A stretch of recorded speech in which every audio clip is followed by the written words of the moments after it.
Hey guys, this is Colton with 3D Mats, and today we're going to show you how to install our universal car roof rack. There's a lot of different ways that this can be configured depending on your vehicle, so hopefully we make it super straightforward for you guys and get you up and running here really quickly. All right, first up, what you need to identify is the shape of the roof railing that your vehicle has.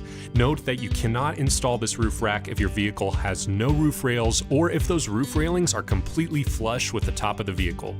Now, the roof rack comes with 4 types of clips to attach to your vehicle's railing, labeled A, B, C, and D.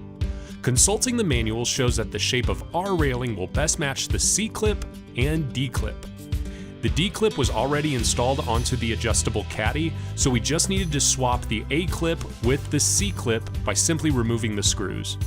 As you can see, there are various sets of hole widths, so make sure you install this clip into the set of holes that will allow the clip to fit the width of your railing.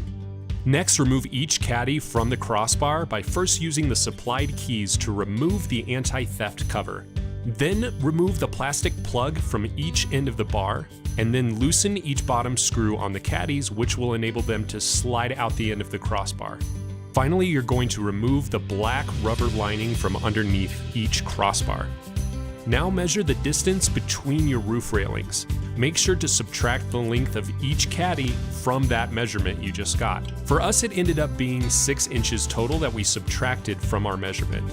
Now take that measurement and cut the rubber insert to length to ensure that the roof rack will fit perfectly onto your vehicle. Once you've reinserted the rubber strip, caddies, and plugs back onto the crossbars, lift them into place on top of your vehicle. They don't have to be perfect, just get them into place to make adjustments later. The recommended spacing for the crossbars is 36 inches to give you the best support for your mounted accessories.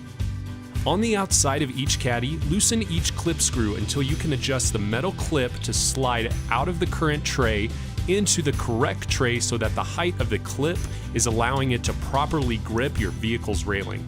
Then retighten the screw until snug and reattach the anti-theft cover on each caddy. Now you're all set up and you can attach any further accessories to the roof rack.